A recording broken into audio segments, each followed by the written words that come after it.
Hi, so I'm back. Let's continue that video that we left last time. So the reason why I'm liking this discussion is because it is allowing me to discuss some other points of philosophy and how to analyze things. That would be impossible if I was just making a video on, uh, let's say, feminism or progressivism or manosphere, because this is a discussion, this is a dialectic. The way of analyzing a certain thing and preferring one way over the other is also coming into the picture, which is normally a good thing. So let's start and analyze this further. That's not really that's sort of lost on people, and especially these trads, because these trads think that women are just always victims of women are just these victims of stuff, you know. See, this is again a place where we must ask, why do trads believe that? Why do so many conservatives believe that? Who brainwashed them? There must be some reason, right? Why they started. And if there is no reason, this is a brute fact, then we cannot go back to a society, or we cannot go forward into a society where people do not believe that. So either it is a necessary fact or a contingent fact. And this is using high philosophy here, but it's valid. So if it is a necessary fact, then forget traditionalism.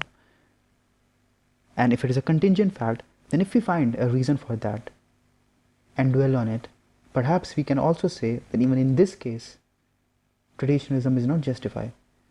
And what would that reason look like? See, whenever we talk about traditionalism, we have to understand that there is this basic idea that is present across all traditions, and it is a biological instinct that women are weaker than men, and women need to be protected, cared for. Now, this doesn't say that women are victims, but let's say that you see women destroying men's lives, or their livelihoods, or their families, then those two things would be in contradiction, because on one hand you are saying that women need to be protected and cared for, and on the other hand you see that they are actually causing a lot of trouble. So how would you square those two things?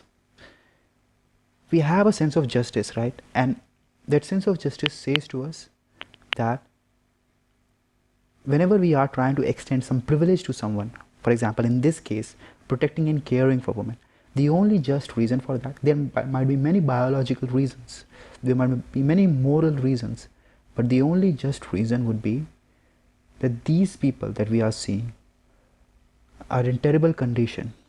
They are being victimized, or they are being harassed, or something like that.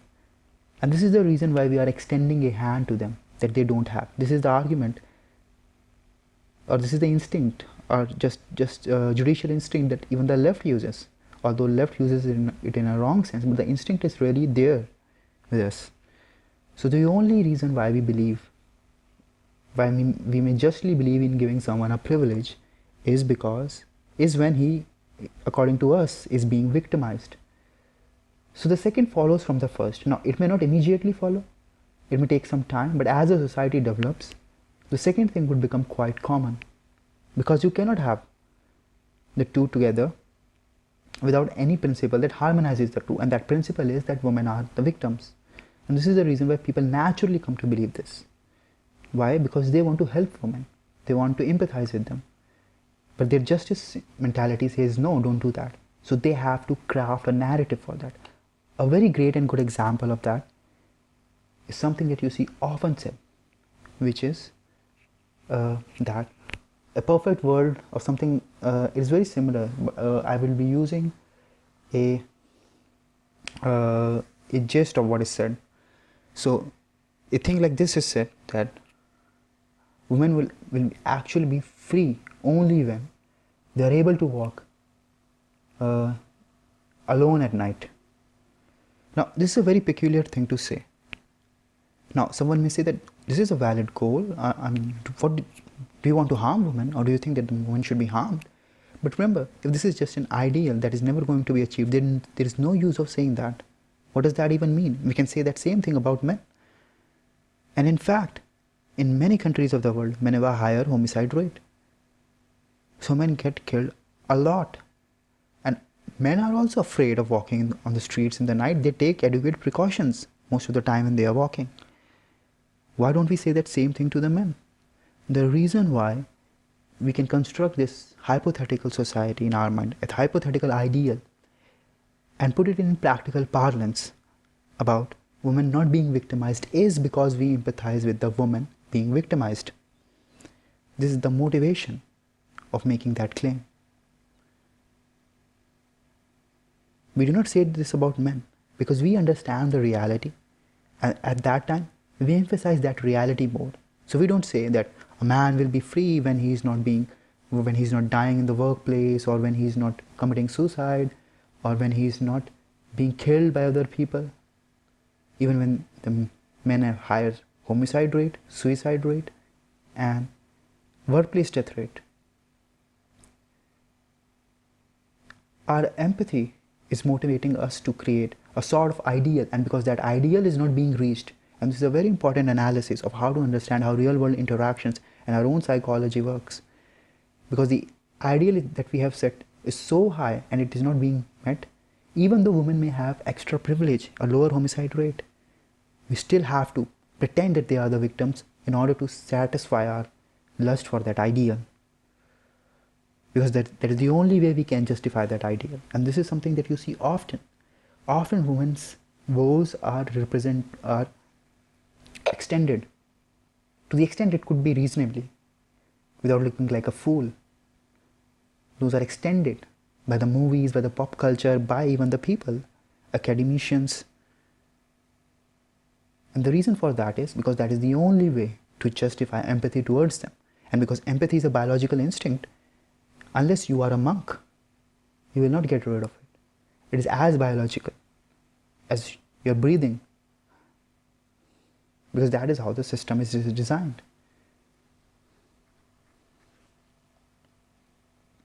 Victims of this sexual revolution. Well, the sexual revolution might have been bad for them. Yes, it was bad. Trads, you are correct. The sexual revolution was, objectively speaking, bad for women.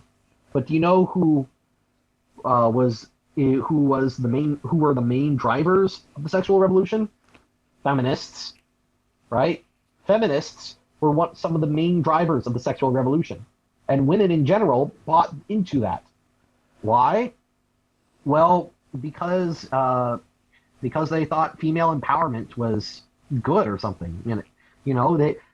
Women have been getting seduced into. It's kind of funny because women have historically been seductresses, but they themselves are seduced by modernity and its promises of empowerment, to the point where they have there's this groupthink among a certain type of woman that wants empowerment and freedom and equality. And this is where I would refrain from calling it a seduction. First of all, let us understand that a lot of people look at even the person who gets seduced as weak. One of the points about seduction is that when a person gets seduced, he commits harm to himself. And this is not a harm that is committed in ignorance, but it is a harm that is committed because of deception or because of external underlying situations. For example, let us try to think it through. There is a guy, right? And a woman approaches her and she's all dressed up nicely in such a way, in a provocative way or in a sexual way to attract him. And she does some actions, she speaks in a particular way, and she seduces that guy. Now, what is wrong? I'm not talking from a moral perspective. What is wrong that the guy has sex with her? Well, the point is that she would, if she's doing all of that, she has some ulterior motive. And that motive she will use against the guy. And the guy does not know that because he perceives that thing as pure love. One of the best way to know that a person has been brainwashed or seduced is that he chooses also those decisions that would harm him, and he knows that those decisions would harm him, but he downplays that harm because of his love or attraction to the other person or to the goal or the ideal. Women were not seduced by empowerment. Women were not seduced by sexual revolution or by some elite in power who dangled that towards them. First of all, if they were seduced, we should treat them as morally incompetent. We don't even do that. If we believe that, we should do that. But the point is, they were not even seduced. It was worse than that. Women took only that parts of equality that benefited them. It was not that they suspended their reason, like the men do when they are seduced. Women didn't suspend their reason. Women were calculative and chose only those things that benefited them. If the women had been actually brainwashed into believing that they were as strong as men or should be treated completely as men, they would leave all of those distinctions. They would make themselves women, or they would give away their privileges because they would be intoxicated with pride and would think that those privileges do not matter. But they did not do that. Women are not going into coal mines. They know that they cannot work as hard as a man. They are eyeing boardrooms, software jobs, which pay a lot. So it is not that they are being, because if they were being seduced, right, if they were seduced, then they would suspend their reason and think that, oh, there's something in coal mine that is also, but men are hiding from us. We need empowerment in all areas. No, they want empowerment in areas where they get a 6-figure paycheck. Where is that distinction coming from? The distinction is coming from their own mind, their own reason, which tells them, of course, this sort of equality is only should be used when it is for your benefit. This is not how a person who is seduced acts. Because if a person who is seduced would have acted like that, of course he would just have benefited from getting seduced. But the reason why we believe that getting seduced is dangerous is because you make certain decisions that are harmful to yourself. But that is not what women did. Now, the point is that women did ask for mostly those things that benefited themselves. But the structure of the society changed in such a way that there was some balance and some women were victimized. And this is how the women were victimized. Not directly. For example, when the woman started the sexual revolution or asked for sexual revolution, they did that because they believed that they could extract more money from the men. They were not seduced. They realized that they could use their sexuality to gain attention, fame, money. But they couldn't do that in a conservative society because they would be viewed in a negative light, just like the Muslims view any women who are showing off too much of skin or who are acting in a sexual manner in a negative light. So they first fought for sexual revolution and sexual freedom.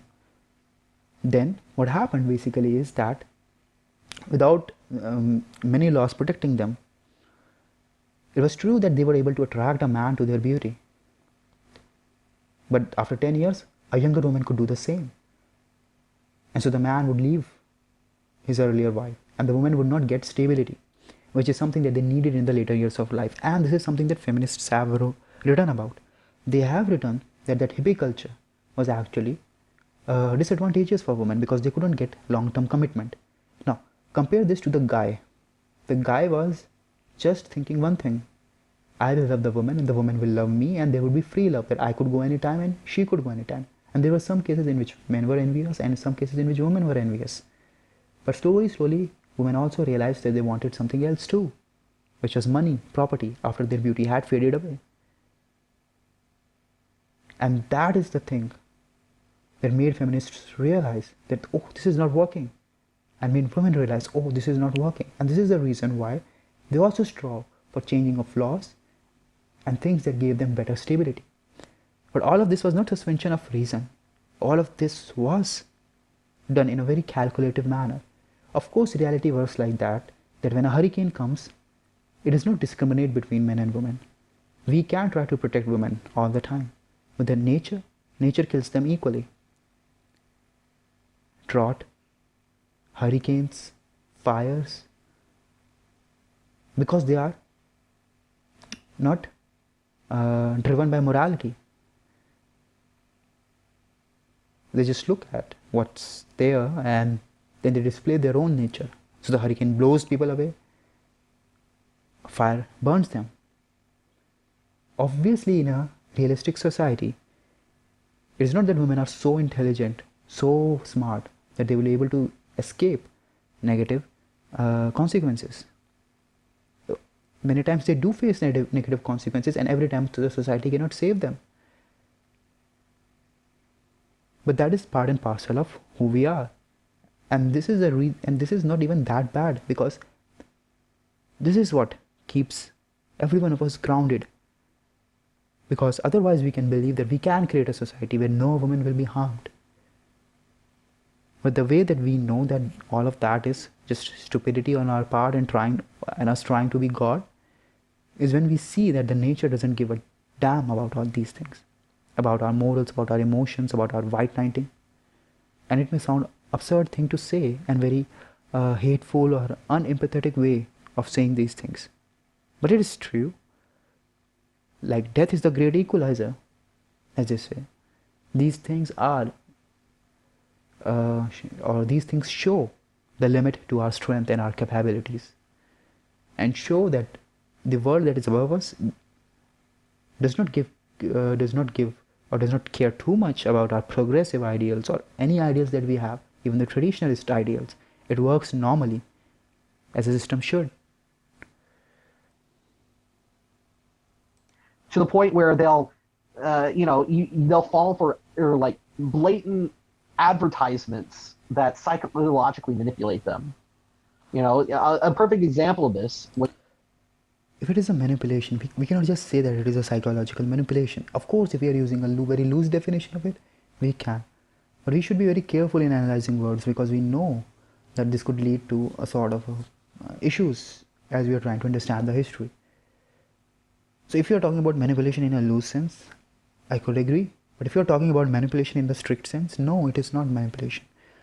Because like I said, one of the ways we know that a person has been manipulated is that when the principle is presented to him, he suspends judgment in close vicinity to it and reason. If he is using those, and that we know from the fact that if he believes in a certain principle, he will not just take parts from it that are immediately beneficial to himself.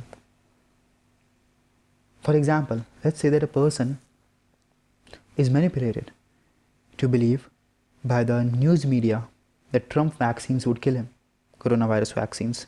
So he will not take vaccines. He will maybe give up other drugs as well because he fears his life. But if a person is not doing that, he's being very calculated.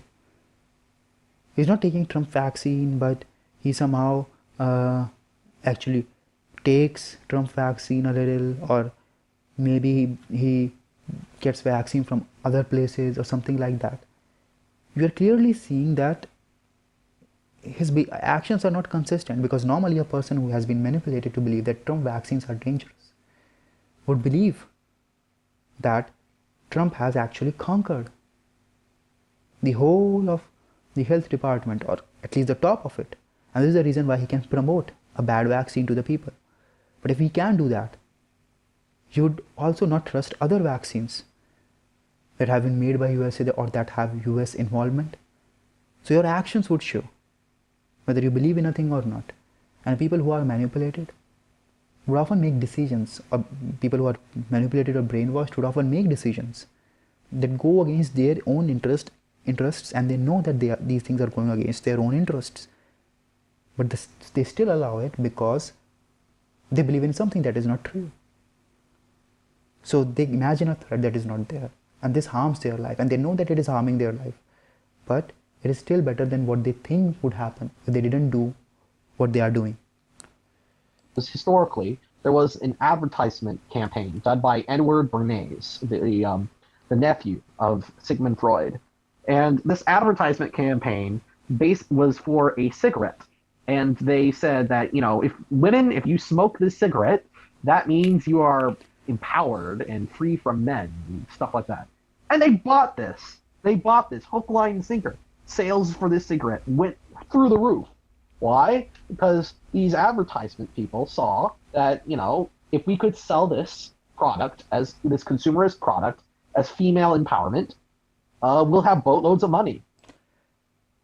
You can frame it like this, but the reason that I think that this happened, because I don't specifically know about the case in whole, but the reason that I think that this happened is the same reason that a lot of these things in this current society are happening. This is not the first advertisement like that, and not certainly the last.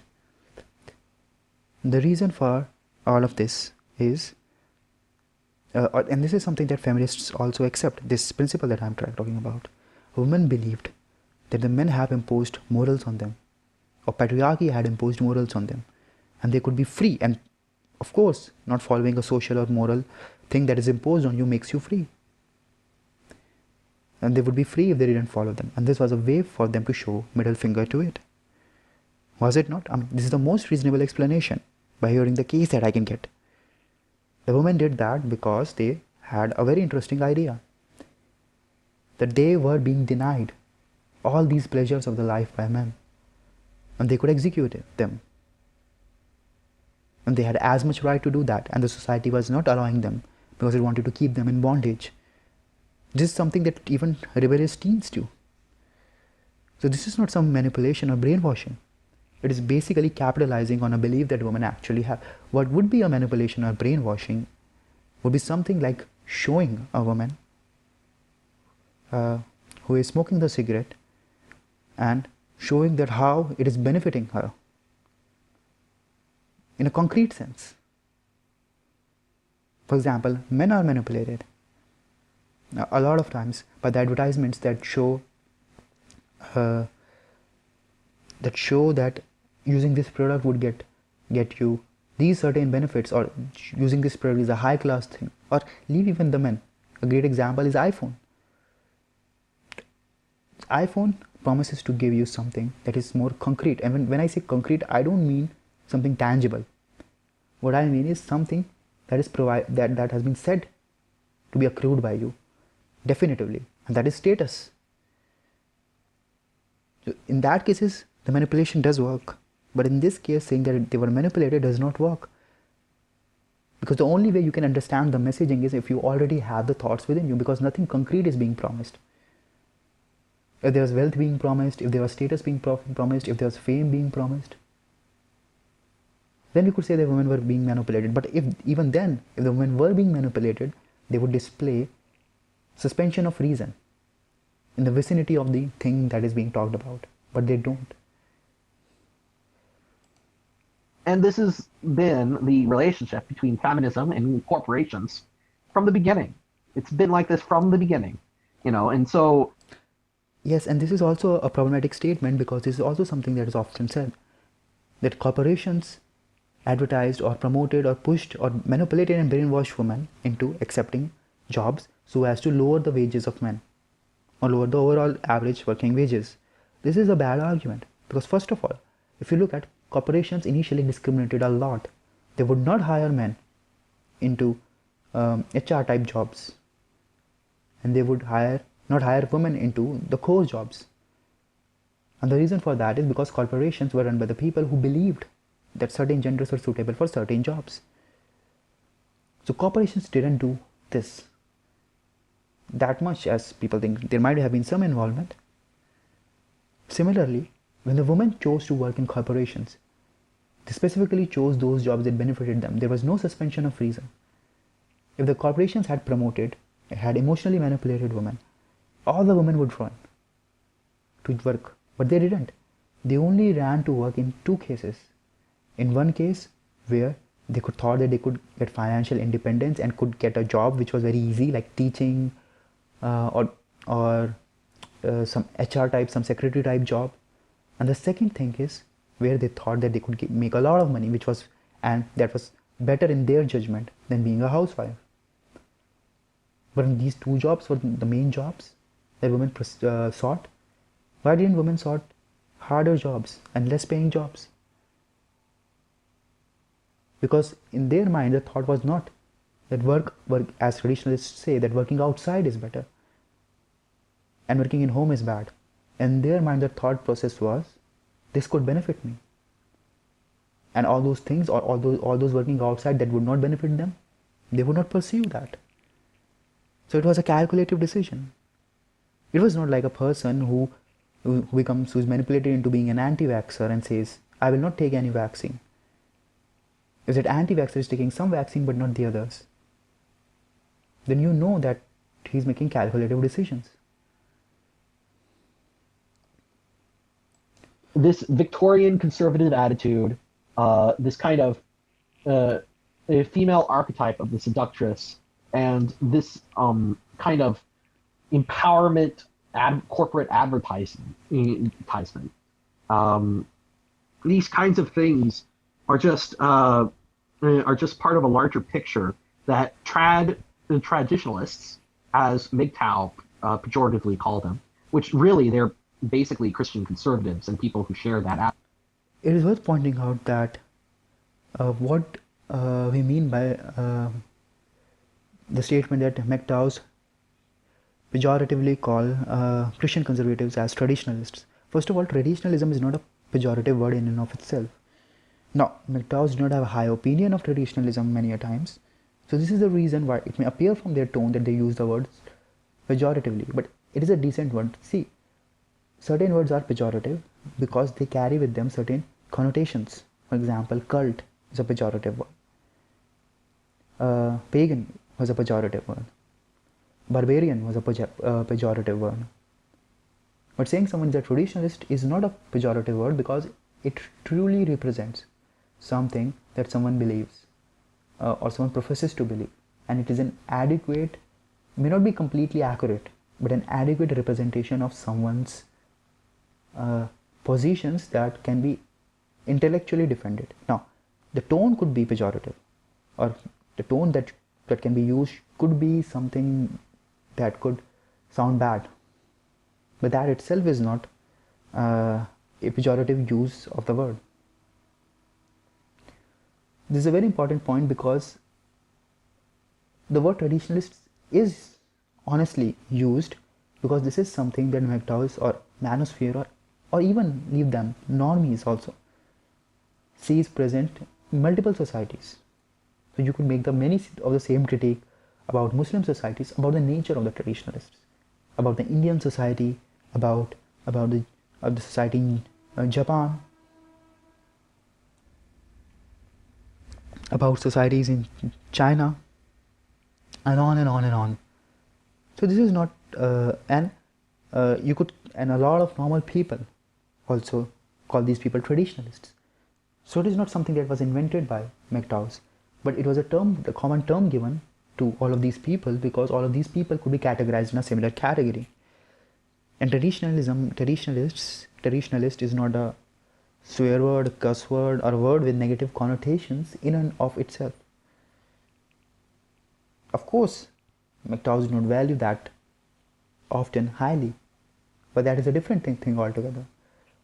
Just like feminists, calling someone a feminist is not calling them that pejoratively, although a person may express a distaste when saying feminists.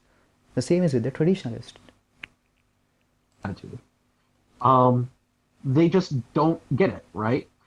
And what does this all add up to? Well, it all adds up to, a bunch of traditionalists who come across as weak and dysfunctional, and all they do is pick on men who complain about the system, right? That's what happens, right? A perfect example of this was Dave's video on incels, where he just tells them to suck it up and support traditional marriage. Basically, that's the summarization of the video. He just tells men that they should just let women choose. Women should just be the ones who choose everything, as if there isn't such a thing as hypergamy, right? He doesn't even address hypergamy. Presumably, it would be solved through marriage, like traditional marriage would solve the problem of female hypergamy in large part. Because, and for those of you who don't know, hypergamy is this idea that women they just go from man to man according to who is the most Chad.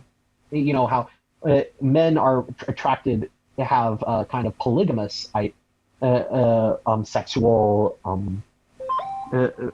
There's a certain sexual vicious the sexual vice that men fall into is polygamy, where they want a bunch of women, a kind of a harem, and the vice women fall for is hypergamy, where it's not a bunch of men all at once, but rather one man after another, after another, after another. Right. That's that. And divorce allows women to empowers female hypergamists. It is not just that. See, there's a difference between polygamy and hypergamy, and that can be easily known just from the fact that in this society we allow women to be hypergamous but we do not allow men to be polygamous. Why? If they were something of a brother and sister, then the arguments for them or reaction or emotional or moral reaction to them should also be somewhat similar, but it is not. And the reason for that is also something that is very important when you analyze these things deeper. When you have polygamy, you have hypergamy. So hypergamy is not necessarily saying that a woman goes from one man to another man to third man. It does mean that. But when men say that women are hypergamous, what they mean in a basic sense is what women value from men, because this is the origination of hypergamy. What women value from men is resources, safety, security, status, fame. So all of these things is something that a man earns, then a woman comes in his life and gets half of it. And this was true in the traditionalist societies, this was true in the current society. Now, it could be debated what half means, because remember, half is not something of a mathematically derived word here. But even in the societies, for example, even with the kings who had harems, right, a big harem of women, these women in these harems would enjoy a lot of benefits that even hard-working men would not. They would be treated in such a nice and wonderful fashion that one could say that even the king could have some troubles, right? He had stress, he had a lot of problems, he had to face a lot of things, he had to go to the court. But these women had to do nothing. They would just dress up and they would have sex with him. And they were having sex with the king, which as the studies show that when a woman has a sex with a man who is wealthy or powerful, her chances of orgasm increase. So do you see the distinction between the two things? This is how the system is designed, right? So this is what hypergamy means. Now, men on the other hand, basically, are made to go to look for something that would satisfy their sexual instinct primarily, and they would look for beautiful women, because beauty in their mind, in the sexual sense, would something that would correspond to something that is more sexually appealing and would satisfy their sexual instinct in a better way, or would arouse that in a more powerful sense, which they need to get relieved of. So this is something that the men, this is something that causes polygamy for men, because they see multiple women as being eligible candidates for it. Now, how do we come to this situation? Well, as I explained, the reason why we came to this situation is because we started criticizing males' lustful behavior from the point of view of Christianity, from the point of view of religion, and almost all religions do that. In fact, I should not even say almost, all serious religions do that. But when it comes to women being gold diggers, we often try to make an excuse that it is beneficial for the society, because in certain sense it is. And this is something that the distributists also argued. So if you look at it, traditionalists had 150 years and they knew many of these things, but they didn't say anything. They didn't counter feminism, they didn't counter progressivism by using these intellectual arguments. But when the MGTOW started popularizing the word hypergamy and making theories or analyses based on this term and based on this tendency, traditionalists started to appropriate it. And the distributist made a video, I can recall, where he justified hypergamy. And he was right.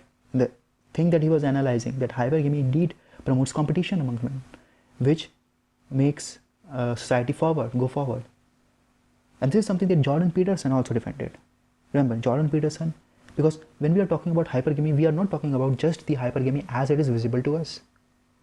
but the tendency, that is eyeing for the most successful man, and the men would fight with each other or try to fight to excel, and this will benefit the society. So basically it is using sex as a bait. Now what is virtuous in that?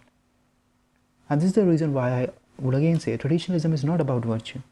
There is nothing virtuous about using sex as a bait to force men into competition, or to use it as a bait so that men excel. It's a very disgusting thing, and no monk would do that. And this is the reason why I often say the traditionalists are not true inheritors of either the religion or the asceticism. I could not even think of a single monk in my mind who is truly a monk, who would even think about it and would not puke thinking of using sex as a bait. And this is the exact reason why monks leave marital life and the world, because they see these tactics and dirty tricks. It may sound very charming to use cheerleaders as a tool as to manipulate men, and this is manipulation because this is done in a way that men should suspend their reason, so as to use cheerleaders in order so that women compete harder, and it is spread throughout the West of using women in order to encourage men. But is this virtuous?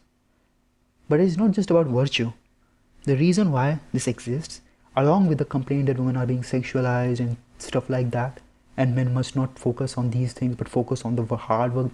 So you say that a man must focus on the things, and then you add on his trade or his sport, and then you add cheerleaders to sports to motivate them. What is this going on? This is literally something that I would expect the devil to do. And traditionalists would say, no, we are not going the cheerleaders route. But they exist, and even traditionalists might not go as explicit as using cheerleaders, but they would use something. They would use hypergamy. So this is the difference that is caused, and this is the reason why we have now hypergamy but not polygamy. There is a reason for that. It is not just an observation. And this is how we intellectually analyze the positions to understand how did we reach here and what are the instincts that led to one thing and not the other. According to like the Manosphere argument. And trads don't really address this as often because, again, they have this idealized view of women that they inherited from the Victorian era. Okay, so I've been shitting on trads. Time to talk about MGTOW, right? So Dave in his video goes over the three main groups of the Manosphere. And he talks about, which are the pickup artists, the men's rights activists, and the men going their own way. PUAs, MRAs, and MGTOW. All right. So PUAs, pickup artists, you know, he dismisses as grifters, right? Which is, you know, and he maybe he should have been clear. In Dystopian Franchise, the guy I talked about earlier, he's like, well, how are they grifters? They're teaching other men the secrets of their craft. Well, to give an analogy, use the Vosh analogy. That would be like Vosh going onto a live stream and saying, right, guys, this is how you can copy what I'm doing right now and make oodles of money doing political Twitch streaming, right? If Vosh were to do that, would he be less of a grifter? The two things are not comparable, and let me explain why. See, if Vosh projects himself as an intellectual, and he projects himself as a person who is logical, and people get convinced by him because of his logical arguments, or because he's more moral, or stuff like that, then we could say that Vosh, just using some certain tactics of manipulation, is being a grifter. And if he does that live stream, of course he would be a grifter. Why? Because he's presenting himself as an intellectual being, or he's presenting his channel as an intellectual thing, and he's acting in the sphere of intellect. PUAs are not doing that. PUAs are promising you what they advertise. So PUA's primary focus is not the red pill. PUA's primary focus is helping men pick up women. And that is what they are doing. Now they might be scammers in a sense that they might overrate their success and they may be trying to get money from the people, but that doesn't mean that they are the grifters. They would be grifters if what they would be doing is that they would be saying specific things to men,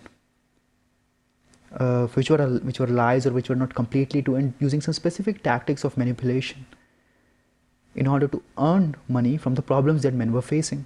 And we cannot, and they might be doing that, but we cannot just say that because we don't have any evidence of that. And it doesn't appear reasonable. It just appears that what they are doing is they are trying to tap into a market. And the reason why traditionalists are upset about it is because they see that as an exploitation of the system, which shows, first of all, that they are not resisting the system. Because if they are resisting the system, why care what is happening to them? Let it break, let it collapse. But your heart lies in that system, and this is the reason why you are defending it from these few people who are maybe exploiting that system. What PUAs actually are really hustlers. And I gave an example before, but let me give another example. Let's say that, and a lot of people do that. So when you apply for a job, a lot of time, it is not just about your skill, but how you present yourself, what things you say, how do you greet the other person, how do you show your confidence, and how is your resume, what points you have added, what font you have used. Now all of these things are meaningless because this is something that a person can prepare in a fake sense. But this is how the corporate world works. So there are a lot of people who offer services in which they will develop your resume or they will coach you for a brief period of time to fake confidence, to wear this outfit, to look good, how to do your tie, and stuff like that. That has nothing to do with the skill. But they teach you that. And that is not a long-term skill either, because it is used as a crash course. But they teach you that. Are they grifters? They are not grifters. They are hustlers in a certain sense. And I would say PUAs are a bigger hustler, or more appropriate to be called hustlers than these people, because they do exactly that. But in a world that is more broken, the way that you get, there's a certain ways in which you could behave so that you get laid at a cheaper cost. And PUAs tell you how you can do that. So they are telling you, if they are not lying, they are telling you something that is true. And they are saving your money. That's it. Now, a lot of MGTOWs also criticize PUAs, and I also do not view PUAs favorably. But the reason why MGTOWs criticize PUAs is because MGTOWs believe that PUAs don't use the time to say to men to abstain from these things. So in a certain sense, PUAs are tapping into the market and they're using people's desires to make money. That is true. But they are not comparable to grifters or porn stars because they are not arousing those feelings. What they are just telling you is that if you have those, this is what we can provide you. And this is how much you will save. There would be something like a furniture seller, which is not comparable to the people who would specifically lie to you or would specifically manipulate you into believing that that they are something that they are not, and by siding with them, you are also getting something which you are not getting, which is not the case with PUAs. No. All he would be doing is just training people how to be grifters like him, right? Bosch is a grifter. He is corrupt because what he's doing is he's not making things better. What he's doing is giving himself profit. This is not what grifting is, right? When you say that not making things better, you're already assuming that making things better in a situation is actually a great thing, and it would be in most of the cases. But this is what I'm saying. If traditionalists were resisting the system, why would they care if someone is exploiting the system? The reason why they care that someone is exploiting the system is because they know that they also have power in that system. They also benefit from that system. Maybe in a receding form as liberals become more powerful. But they do that. They see the system as their own. And that is true because we know for a fact that traditionalists have a lot of power in the society still. Maybe not as much as the leftists, but they do have. So that tells you nothing about the PUAs but about the traditionalists. The traditionalists want to save the system, which is also the thing that they criticize heavily. So which of these is true? Is this an act? This is something to ponder. They're profiting off of what he admits to be a broken system. Just because a system is broken and you are profiting off it doesn't make you a grifter. Because the very fact that the system is broken is where a lot of trade practices come into play. For example, imagine that there is a broken system where you do not get water in your house and someone starts a truck which brings you water and he makes a lot of profit, maybe some unethical profit too, maybe charges a little more higher than the cost plus than the actual cost plus some sort of profit percentage. But he's providing you water because you don't have it. Because let's say you don't have a pipe connection at home. For some reason you live in a third world or something like that. You can understand what I'm trying to say. So are these people grifters? They would not be grifters. And what are PUAs doing? They're profiting off of what they admit to be a broken system. And in that sense, they are like Vaush in being grifters. Now you can say, oh, that's not really grifting. Well, okay, but it's still kind of a shitty thing to do, right? It is depending on how do you view people. So if you have a very idealized standard of people, you can look at them and hammer them and say that no, they are not good people. But that is something that I take opposition to, and this is something that I also disagree with when analyzing society. Whenever we are trying to analyze society, of course we can set up a high standard and we can say, oh, these people do not fulfill that and this and that. But if you are looking at that very closely, you will realize an important point.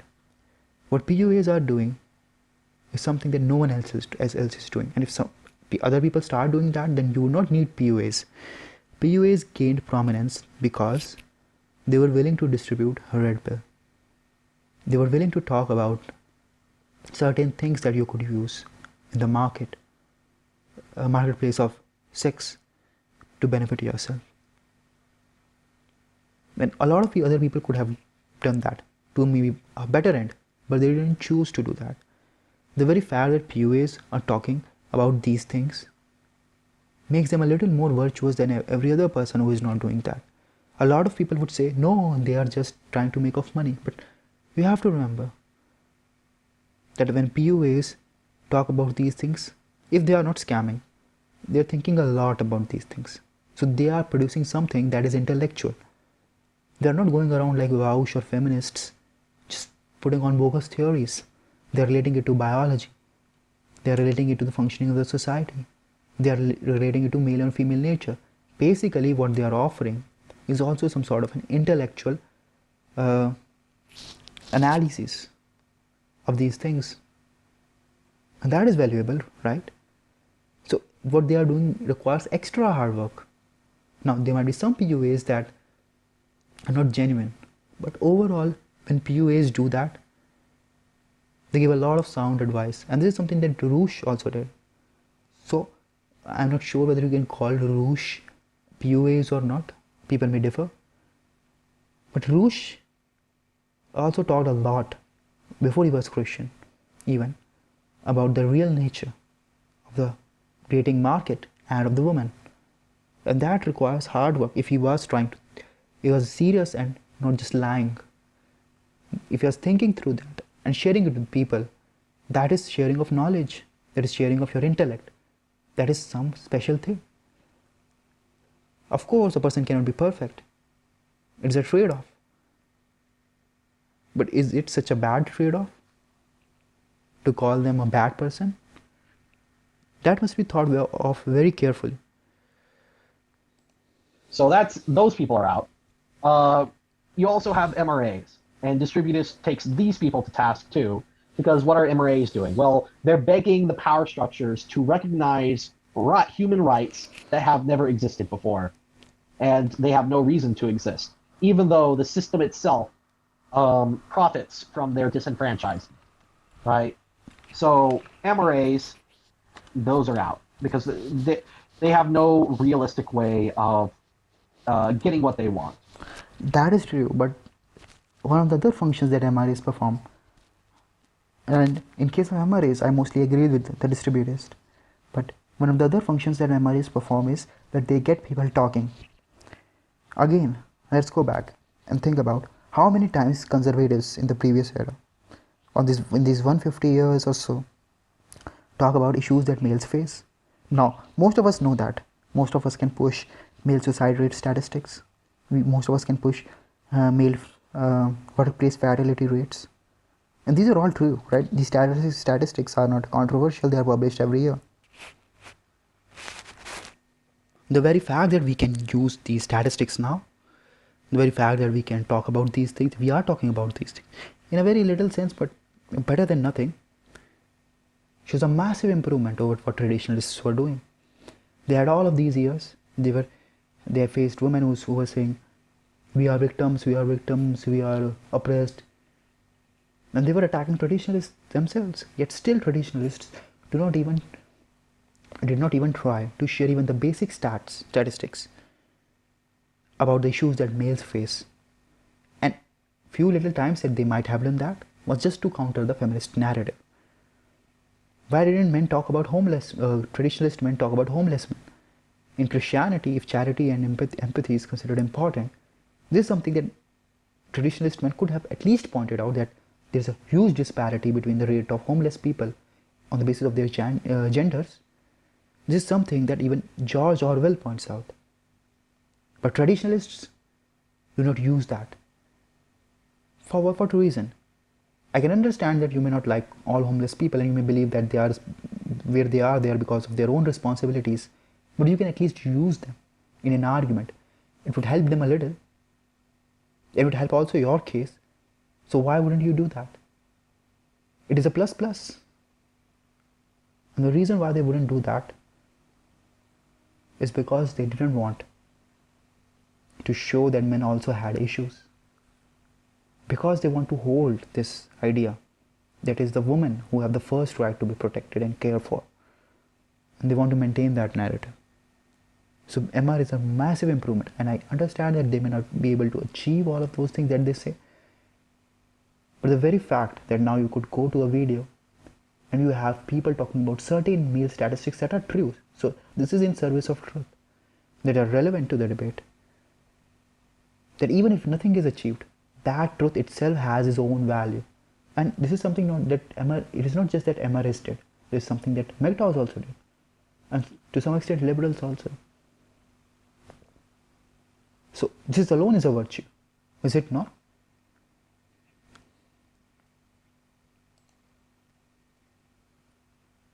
And Dave also makes the point of saying, well, what they want isn't really going to solve anything, because it's not going to solve the problems of the sexual revolution.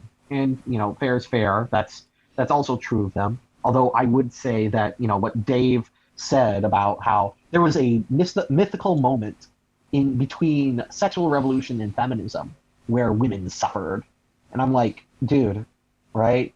Feminism was behind the sexual revolution from day one. Okay, if women suffered, it was mainly their fault. Okay, if women suffered, it was because of other women. All right. So then we come to MGTOW, and he says, MGTOW are in some ways they're the best, in some ways they're the worst. The idea of MGTOW, when I first came across MGTOW, I found the idea to be fascinating, honestly.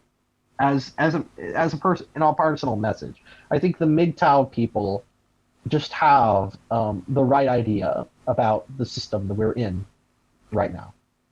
The MGTOW types know that this kind of system feeds off of the disenfranchisement of men, and they see this, and they're very correct that we need to we should be angry at this, because this is an unjust system, and they have a proposed solution, which is we're not going to get married. Now, Protestants might throw their hands up in the air at this, but as a Catholic, that seems pretty sensible, actually.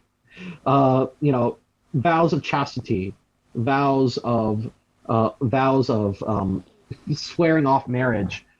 That kind of thing is not foreign to the Christian tradition. In fact, St. Paul actually commends people who do this. He even commends married couples and saying that it'd be better for them to be celibate. Uh, and he allows people who can't control their sexual urges to to do it in the do the deed in the context of marriage, right? So, yeah, it was a positively, that was the kind of radical message that the early Christians had, and MGTOW types, they can recapture some of that. They can recapture if they can recapture some of that radicalism in these broken times. That would be a huge boon for our side spiritually. It would be men would they talk about men liberating themselves from women. What better way to do that than to sort of swear them off and say, we are going to be chaste, and we're going to be chaste. We're going to not have these kinds of relationships because right now, because marriage was supposed in the Christian context was supposed to be a way for people to have sex in a way that is sacralized.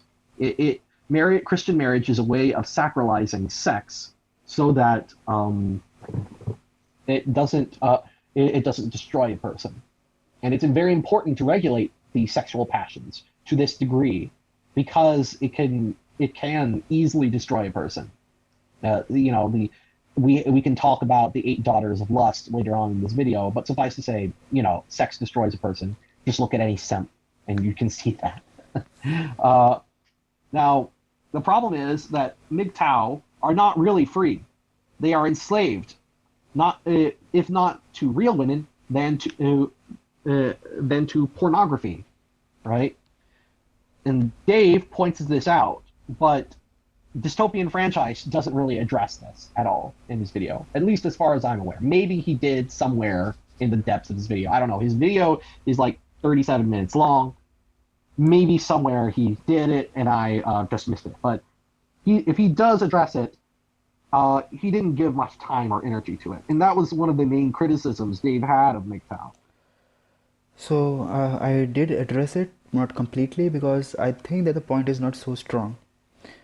So I did talk about when in response to the distributists' comment or critique about how we should perceive sex and sexual instinct in a more realist sense. But I will explain this further. So, see, let's go back to St. Paul. So why does St. Paul, if you look at actually what St. Paul says in 1 Corinthians 7, I think, he also mentions a very interesting point. He says to the unmarried people, and he says to the people who have been widowed, but let's keep them aside. He says to the unmarried people, which means everyone initially, because we all are single, right, from the womb. So to all the people he would say is that if you can abstain from marriage, that's good.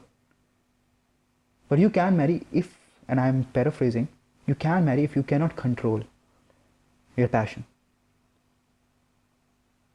So you can say anything, but the major point of argument of St. Paul was that he wished to allow or he allowed people to marry, even though he believed that it was a less better option, because he thought because he knew that the sexual instinct is a very powerful instinct, and if you are really a person who understands this, you would not make the point that the distributists did, because you would see your own weaknesses and you would not hide it behind the marriage.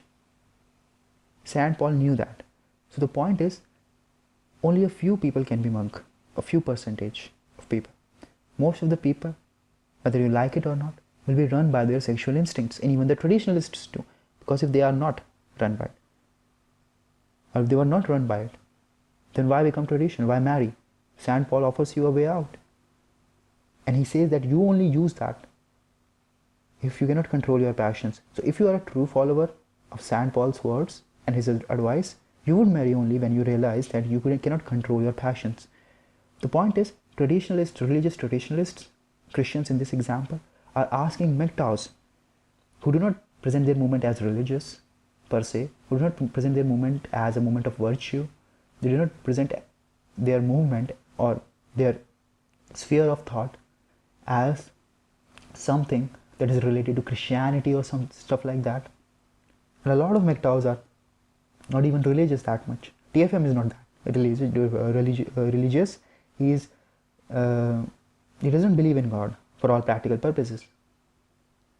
So why push that standard on them? This is just using virtue to hammer down things, isn't it?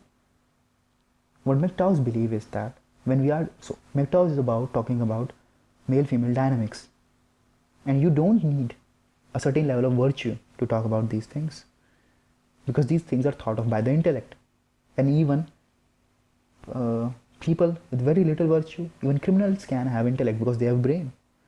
So even if you assume that MGTOWs are criminals, it doesn't make the facts that they are speaking wrong. And the bar is, no one is stopping anyone from being a monk, but the bar is set low so that a lot of people can benefit from it. We wouldn't go and just say that only take this red pill knowledge if you can be a monk. That doesn't make any sense. If it is a factual claim, you can ask everyone to partake in it.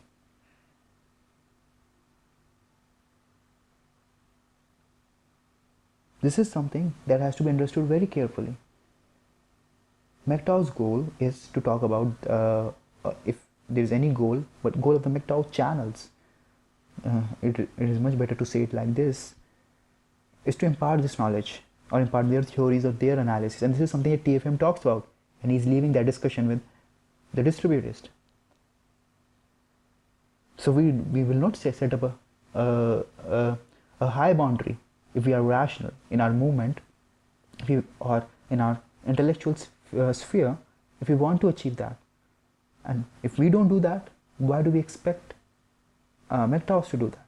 Especially since that they do not even claim to be Christians per se, or they cannot claim their area of identity to be inspired by Christianity to a massive extent, just like Christian conservatives do say. This is the difference between the thought processes of the two movements, and I'm calling MGTOW a movement here, and some would say that it is not a movement. For all practical purposes, and especially for this discussion, we can call them a movement, or we can call them a belief system. In such sense, there is no need to keep that high bar. It is like when I'm talking to you about shape of the earth, I do not say the shape of the earth is round, it revolves around the sun, there are 24 hours in a day, and you become a scientist, or you become an astrophysicist. I can share those facts and someone can use them to become an astrophysicist. But the main focus of my channel, if I'm doing all of this, is to share those facts. What do people want from MGTOWs is that MGTOWs become monks. Some do, some might, but the point is that if they become monks, would they really accept them talking about sex? Wouldn't it be highly inappropriate? So what is the end goal? Well, the end goal, if you really adopt, either you are naive or you do not see it, but the end goal of all of this discussion is to stop men from talking about these things, because that is what would be achieved. The point is the virtuous standard is set high, very high, and MGTOWs do not meet that, and then the people criticize them instead of seeing what they are offering. This is basically using morality as a hammer. That is a way to keep the real discussion from coming forward. If MGTOWs become monks, let's say TFM becomes a monk,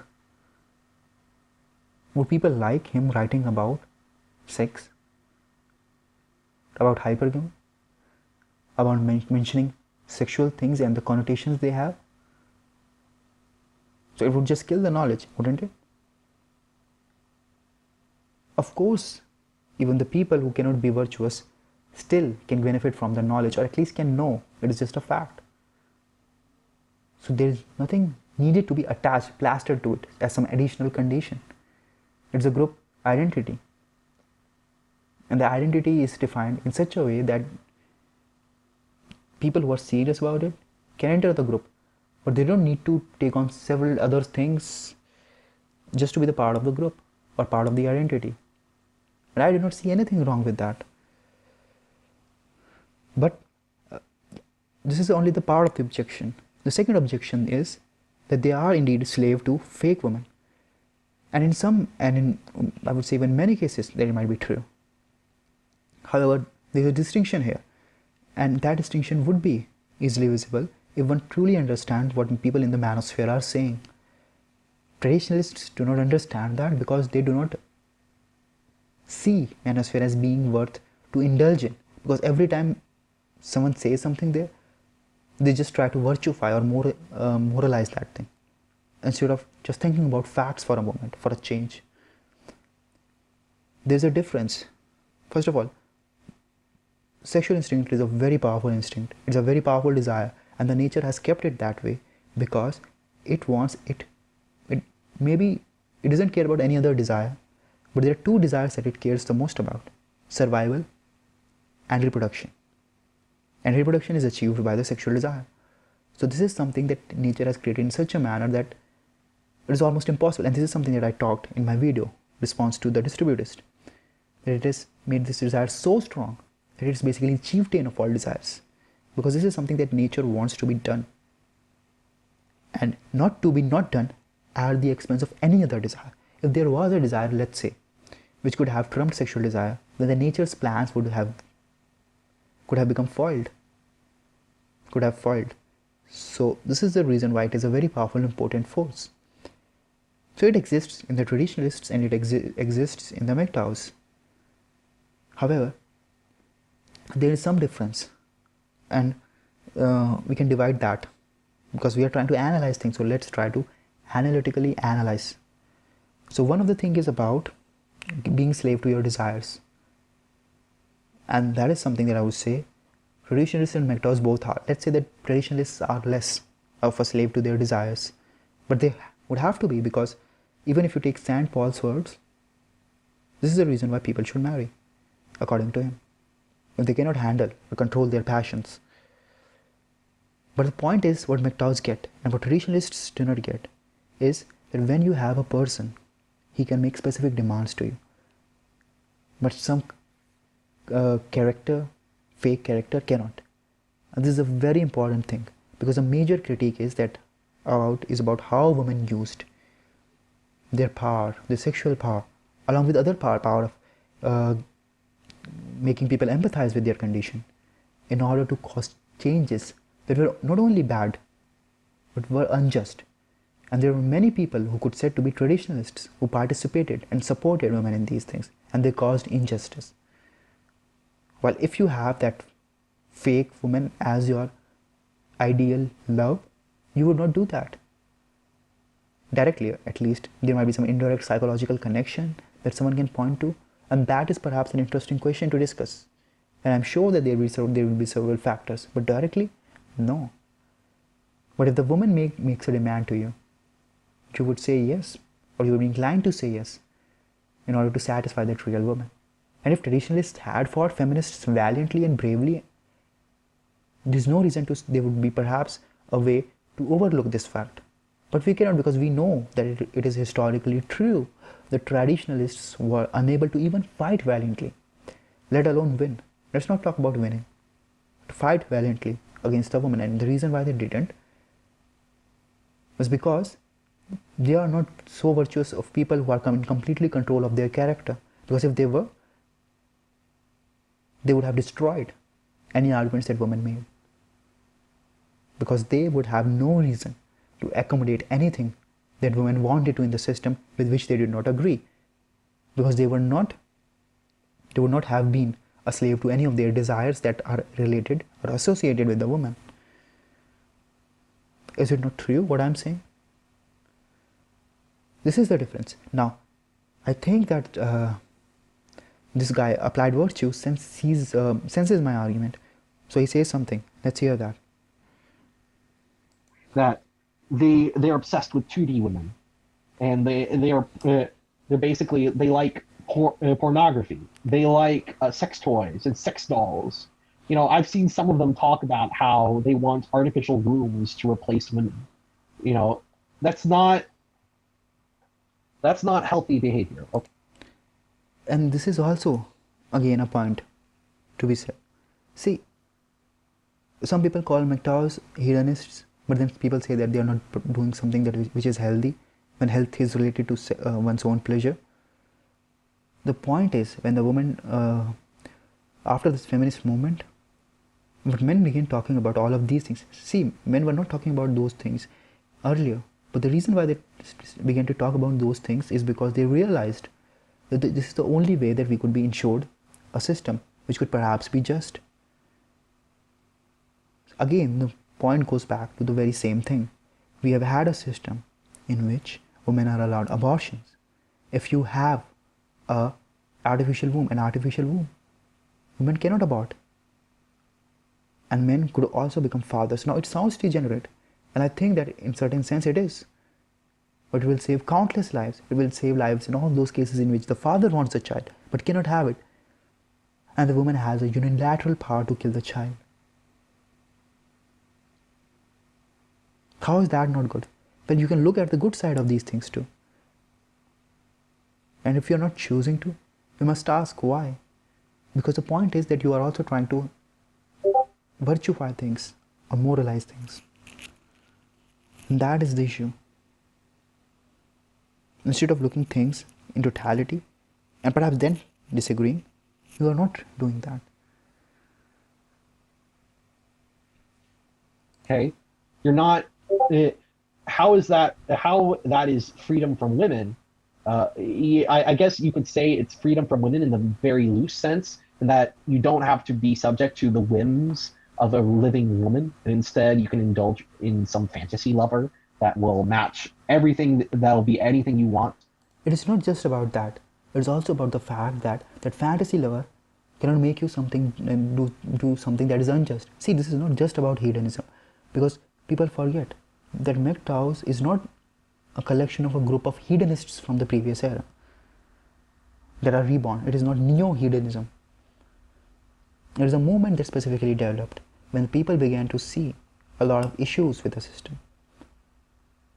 And one of those issues is that women's whims do determine a lot of things in the society, and it leads to a lot of injustice. Now, I'm not saying that MGTOWs have this brilliant moral thing in mind and they care so much about justice that this is the reason why they are doing it, all of them. But this is a point worthy of consideration.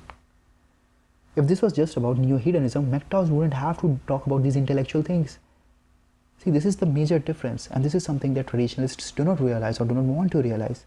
If the MGTOWs could be hedonists, they need no permission or some shaming from traditionalists. Just like the leftists and the liberals, they would just show the middle finger. What would traditionalists do? They can they can have their live-in relationships. They can have sex with the prostitutes, strippers, sex bots. What can traditionalists do? The reason why they are trying to converse with other people regarding this is because they are not hedonists in essence, but they are seeing a lot of things. This is the reason why they have to apply intellect. Otherwise, they could just be standard leftists, or they could create their own movement of hedonism within their right. So this is absurd to say these things, in my opinion, because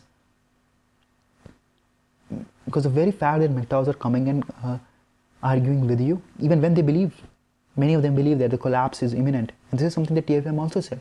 So there is no vested interest here. There is no some tactic or deception going on, because this is what many MGTOWs genuinely believe, that the system would collapse.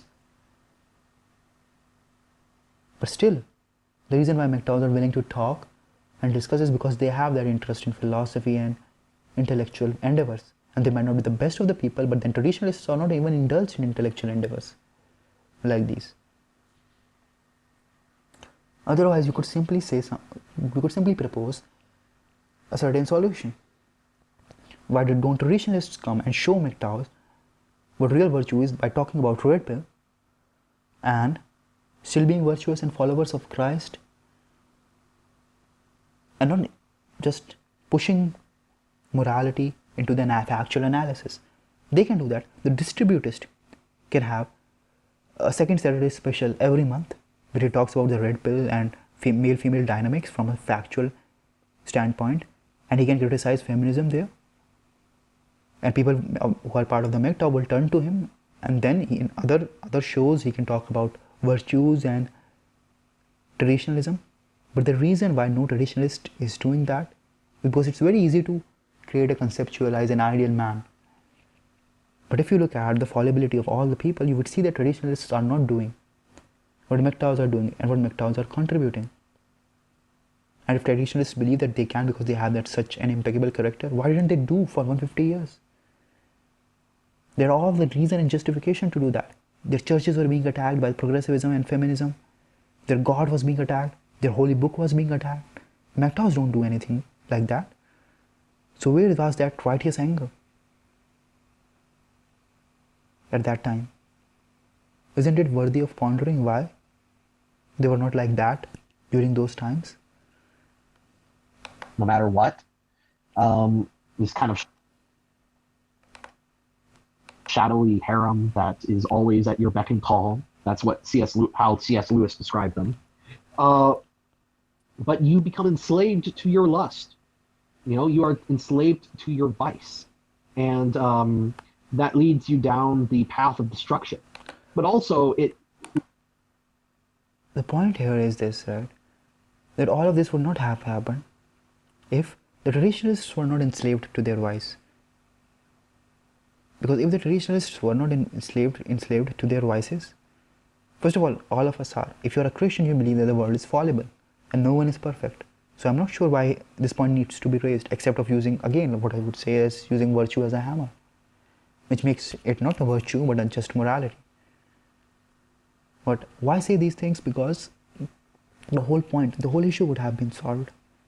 The traditionalists would have that courage and character, because they could have said all of these things. We would not be here. But the reason why they didn't say all of these things is because they are also governed by lust, but their tendency is to look women in some positive light or suspending their reason and judgment when talking about female issues. Because if they were perfect, why did we fail? And at least why didn't they try? Failure and winning is something that is contingent, that is dependent on a lot of factors. But why didn't they valiantly try? Because what you are trying to imagine is a person who you are comparing with the MGTOWs is a person who doesn't exist. MGTOWs contribute that to the society that no other person is doing. And this is the reason why they have a special place, and this is the reason why people got attracted to them. And it's not just hedonism that they promote. In fact, this is not the main focus of the MGTOWs. TFM may have a lot of connection to sexual things, and he said that the reason why he had was because no one else was giving him sponsorship. This is the reason why he did sex toys review. But the fact that a person, some company, however degenerate it might have been, was willing or was aiding in a monkey telling something that was true, how is that not at least a little virtuous? Maybe the company was doing it for itself, but TFM was not doing it for himself. He could have his 6 pods, he could have produced a lot of content and get a lot of subscribers. He has a good voice, he's a smart fellow, he worked in military, he's confident. He would have produced tons of content and gained a lot of money. He didn't have to talk about this intellectual stuff. But he chose to do that because that is what he believed was important. Or at least that is what we can infer from the limited evidence that we have. So if you go and proceed from that, you can see that there is also some virtue there that your movement doesn't have, or the traditionalist movement doesn't have. Then maybe try to incorporate that. But the reason why traditionalists won't, because they know that it is not in line and completely aligned to what they believe. or what they want or how they want to view the society. Allows you to become controlled politically by the people who make this porn and this porn and this. When I said that the applied virtue was thinking about the objection, what my somewhat my response or a typical response, this is what I meant. He is right that while the 2D woman cannot manipulate you, the person who is using those women can manipulate you. That is true, and that is perhaps being done on a massive scale. But one of the good things about it is that the barrier to entry is so low that anybody can enter. And if you are just talking about this point and not really virtuify it or moralize it, one of the good things about these things is that it cannot be used to a nefarious end if it is decentralized. Now, it could still have it would have bad consequences because it is not the most virtuous thing to do, being controlled by your lust. It is a sin and it has ramifications. But still, it is a lot of things that are going for it. A man when he's in a sexual mood needs to relieve himself, and that content can be provided by anyone and need not be a very highly sophisticated content. So the barrier to entry is very, very low, and this is what is important. Anybody can easily animate now with a little bit of coaching or tutorials, and anybody can paint a picture in the Photoshop.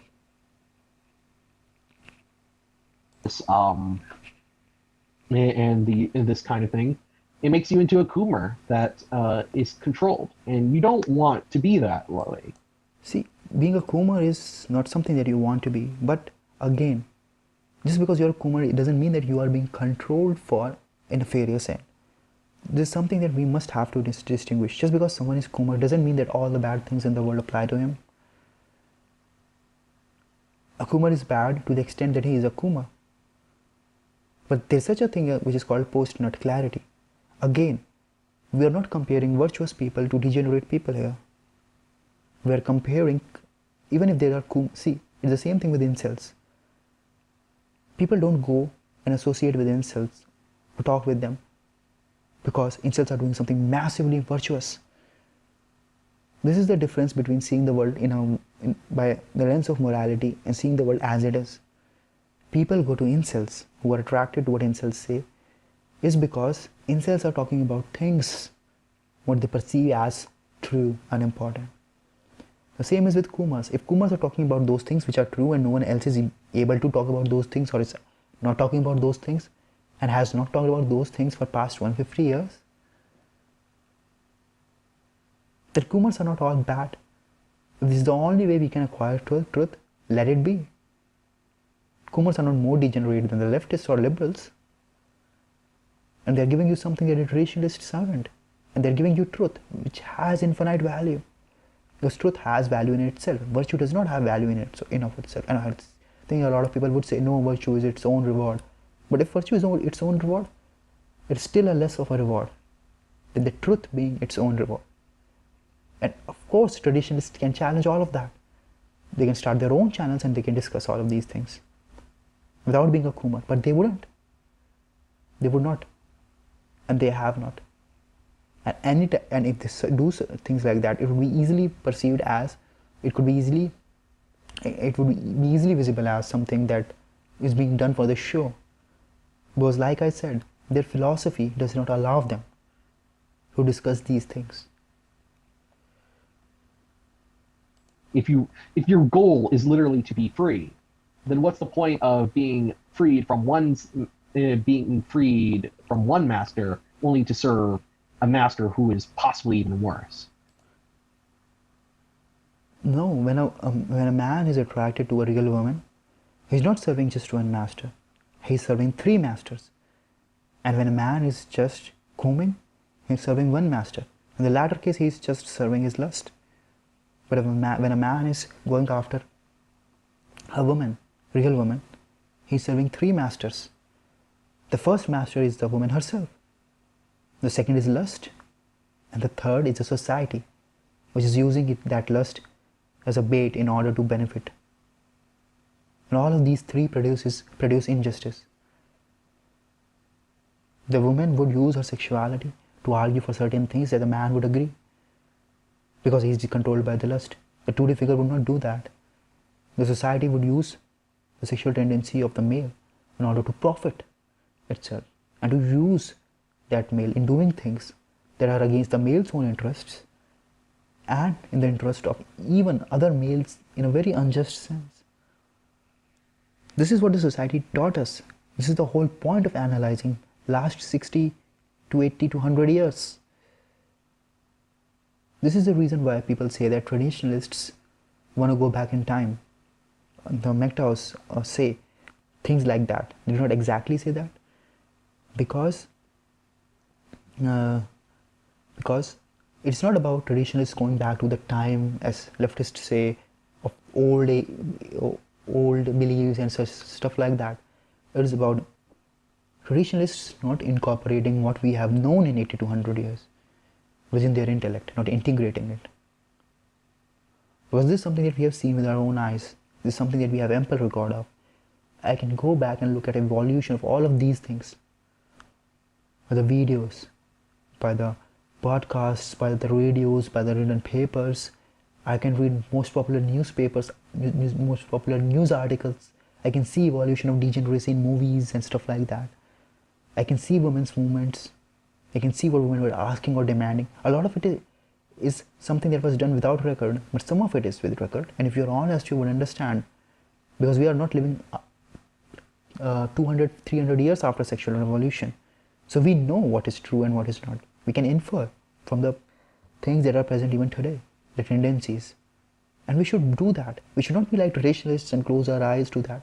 So after 200 years, we again form these fake, what you call Victorian feminist beliefs. We should use our intellect to preserve what we have known. This is the whole point of being an academician, or being a scholarly person. What's the point of being free from women when you become enslaved to pornography and to sexual addiction? See, this is also a wrong point. And this is something that can also be understood if we apply high philosophy to what is being talked about. Pornography is not a problem, it is the lust that is problem. Pornography is just something of an art, and I am very much against trying to show pornography as good in any light. But the reason why pornography becomes bad is because it depicts things that are degenerate. And those things are degenerate because they invoke emotions which are degenerate. They invoke lust.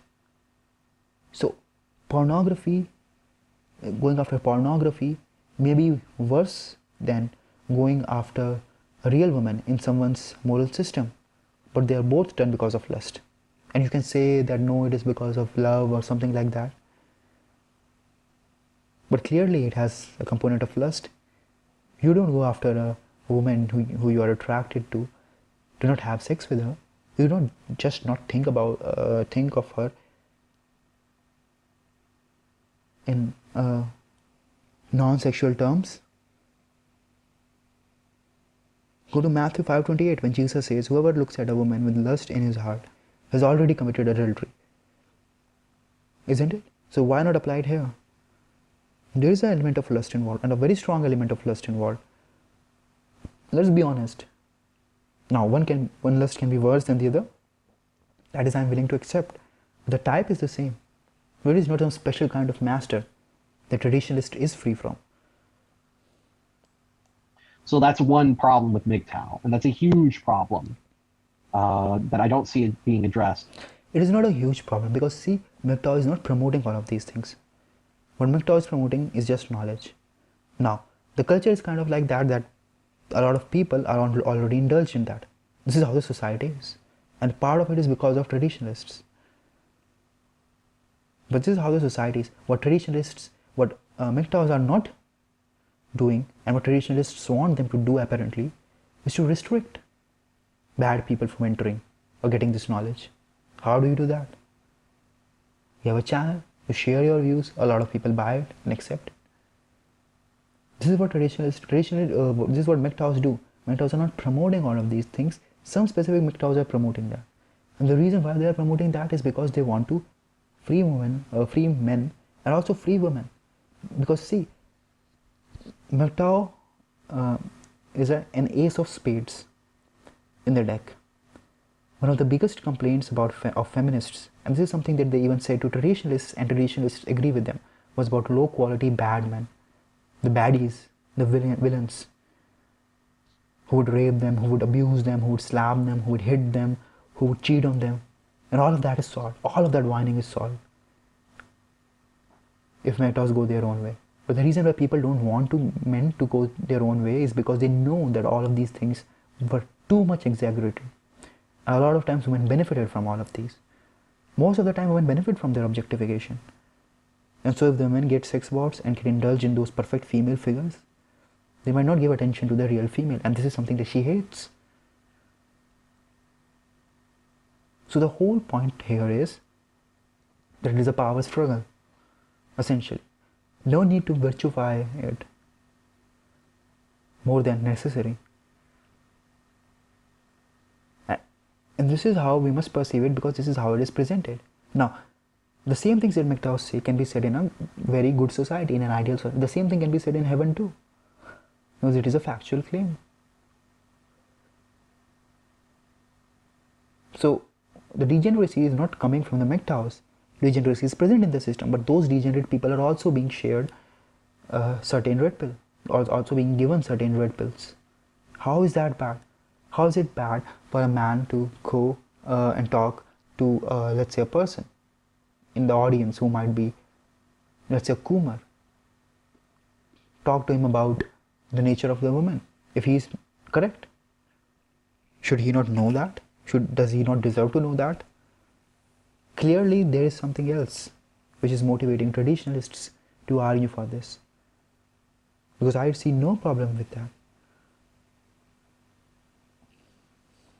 Another problem is that, Dave also points this out, MGTOW people are basically envious.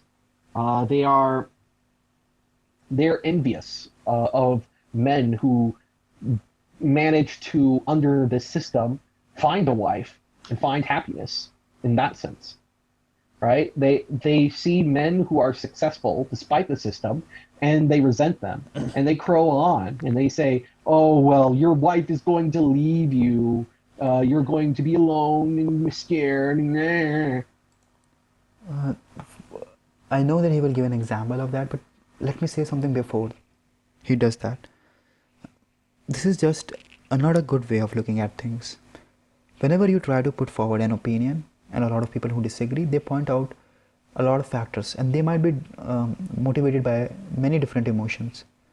But the point that traditionalists are trying to use here, because Dave said it, is something that feminists use. So whenever a person criticizes a woman, criticizes a slut, criticizes a hoe, criticizes an empowered woman, they will always say that you are insecure, this is the reason why you are doing it.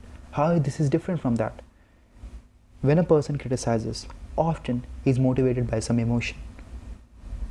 Clearly he is not perfect, because a perfect person would not talk about all of these things. If the men were perfect, they would be like, why do I care?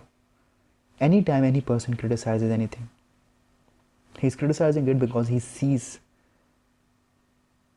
a problem with it, because that is the reason why he's giving his time to it.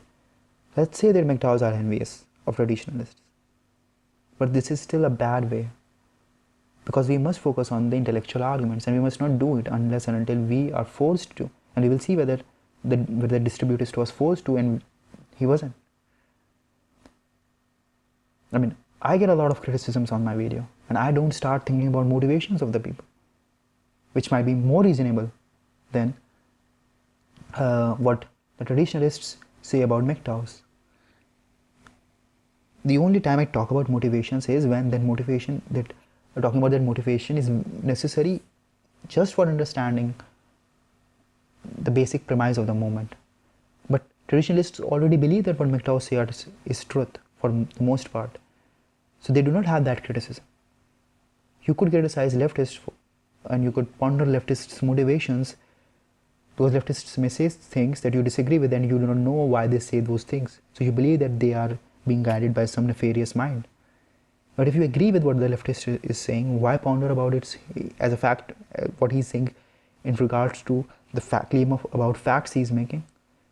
You don't need to dig into what emotions he has, because that is irrelevant. But let's see what is the example he's pointing towards. You know, they fill Dave's 3-year-old videos comment section. They didn't. If you look at it and you would see live in front of your eyes that they didn't, what is meant by filling? If you are talking with a very, very, very popular, TFM is literally one of the most popular MGTOWs, or was the most popular, one of the most popular MGTOWs back in the day, in a specific producing specific type of MGTOWs content. He equaled Stardust and Sandman in his ability to command audiences. He was very popular. So obviously people will watch him. Why wouldn't they? And they would comment on him and they would put forward their own side. This is not surprising in the least. Like, actually, let's go through the comment section of some of Dave's old MGTOW videos. Because let's go and see, right? Because Dave has some videos that are a few years old, but Distributist, let's see. Distributist has some old videos on MGTOW. Sidle Death, just act MGTOW. Alright. So, okay. So I got this. Alright, so Jan 7th, 2017, blah, blah, blah. Alright, so I'm going to share my screen again. Share screen. Application window. Let's go to... Alright, so here. Alright, let's go down to the comments section. Let's go back a little. Application window. Let's go to... Alright. Are you seeing this like to dislike ratio?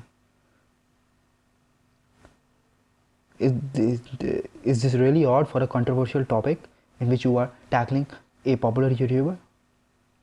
I mean, there are people who face worse things than that. This is not even that bad. They face targeted campaigns. MGTOWs can easily make the slide like to dislike ratio 50% if they tried. For 30,000 views, you will see. There's no massive campaign or there's no massive attempt to just go out and dislike or to just write bad comments. And if you will look here that the comments are, many comments written by MGTOWs are of high quality. They are conversationalist, which means that they are not just being left to criticize Dave just to say bad things about him. If a person is willing to put his intellect and his time in dealing with a YouTuber he strongly and vehemently disagrees with, or his audience, or he's writing long comments and which are not copy pasted, he should be respected for what he has done. Of course you get negative comments, all of us get. You get even worse comments when you are tackling topics that are different from that. Just try to criticize feminism, and you should have criticized feminism. Even if you had criticized feminism, let's say, in a certain era of time, in your prime, then you would have to bear the consequences till the time of your death, and even after that, when the newspapers would mention that specifically, even after you die.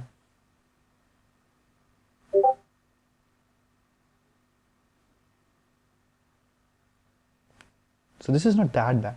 He was not forced to think of motivations of MGTOWs. So here, alright, let's go down to the comments section. Let's see. He will arrange that comment section in by the newest. Had no arguments about... let's see, Alright, so we got this. It's hard to find, right, comments that are against distributist. There are not so many comments, honestly.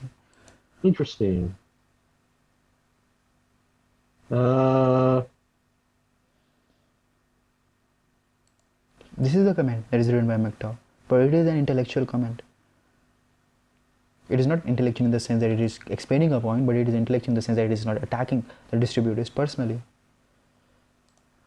This is a MGTOW comment. It is a positive comment. This is the comment that he will pick. Let's look at it. let's see. So, yeah, this one stood out to me. This one says, so he says, distributors. This was made 4 years ago, which makes it hilarious in hindsight. Distributors gets married. Let's leave this discussion right here because we are nearing the 20-minute mark. I will do rest of that close to 20 minutes in another part. So let's go and ponder over these things and try to understand how these work.